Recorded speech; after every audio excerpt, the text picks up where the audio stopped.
Murray, what's this book that you want to talk about? Well, I actually wanted to talk about two books. We're in the Christmas season, and first of all, it's good to be back with you again. Okay.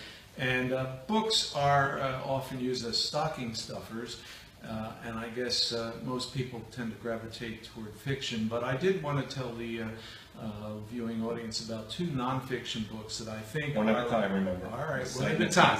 Let's start out with the Wright brothers. McCullough is, of course, a known quantity, a famous author. He's given us one after another blockbuster biographies of Truman and Adams, his book on building the Panama Canal, The Path Between the Seas. His latest book is a little bit different in that, unlike his others, which are tomes of 700 and 800 pages, this is more of a 300-page book, and you can really read it in one or two sittings. It's the Wright brothers. Now, when I approached it, I thought, the Wright brothers, I know all about them. They were bicycle repairmen. They lived in Ohio, and they learned how to fly. Know these things, by the way. Well, what you find I knew about out, Ohio. what you find out is that these two guys were the most incredible brothers. And by the way, they had a sister, so it was really the Wright brothers family who was very important. So the Wright brothers, running this bicycle shop, determined against all odds to learn how to fly.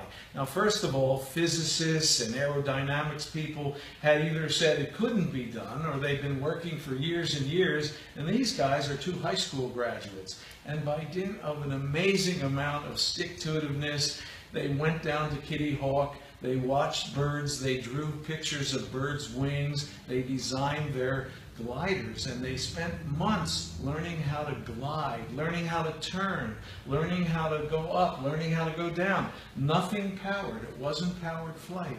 And finally, one day, they managed to fly with an engine that wasn't much bigger than, you might say, a lawnmower engine, but they did manage powered flight. I think, and I'm going to be corrected on this, it was about a 10-second flight, and it went like 20 feet. But nevertheless, they took off, they maneuvered it, they handled it, and they landed. And that was the beginning, because within not more than 10, 15 years, people were flying for hours at a time. So it's a very exciting story. They are without honor in their own country. The European countries loved what they were doing. The French army wanted them to work for them.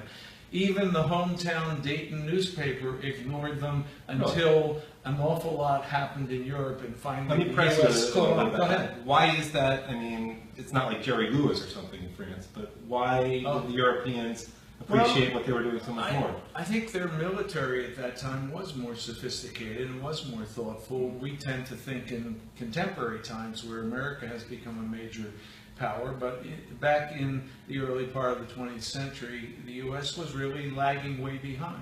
But I highly recommend this book. It is a great read, and I want to turn my attention, because I know we don't have a lot of time, to another book, which we also think... Let me upload this one, and while we still have time, very good. You know, any particular types of people who the McCullough book will... I think this is a story for anyone who's old enough to read. It's Americana, it's exciting, it is a real overcoming of enormous odds. And by the way, I should mention that there were others trying at the same time who had the full backing and a tremendous amount of funding, even from the Smithsonian Institute. They were funding a guy who tried 3 or 4 times in this behemoth, this huge animal-like thing that would take off from a platform and each time plunge right into the Potomac River. And there's some funny pictures of it in the photography section of the McCullough book. Murray, let me ask you one other question.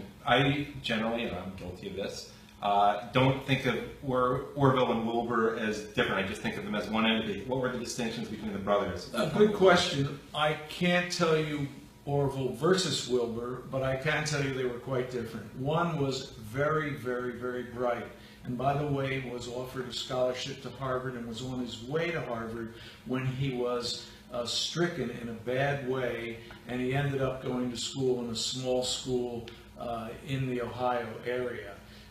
One of them lived, I think, probably into the 1970s, and the other died much younger, probably more in the 20s or 30s. They never married. They were Really? they were asked, what do you have to do to learn how to fly and to be so successful? And they said two things. Have a father like we had and grow up in Dayton, Ohio. That was their answer. And by the way, their father was a religious person, and he instilled in them all kinds of important ideas about hard work and about setting goals and achieving them. So he deserves a lot of credit, and he's given a fair amount of play. Did either have a specific role? Like, did one take on one part, or really they just worked? No, they would actually alternate. One would fly and one would be on the ground, and they were pretty much even Steven in that regard. I'll put you on the spot. Who's your other favorite great American from Dayton, Ohio? From Dayton, Ohio, I'm stumped. Two bad knees I and did. a dream to become a Major League Baseball player. I did learn that there were some interesting people Mike from Schmidt. Ohio, and that was because I was looking at a biography of William McKinley by Karl Rove, of all people, and in it he points out that both Procter and Gamble, one was a candle maker and one was a soap maker in the 1830s, they joined together to form this little Procter and Gamble firm. You may have heard of them.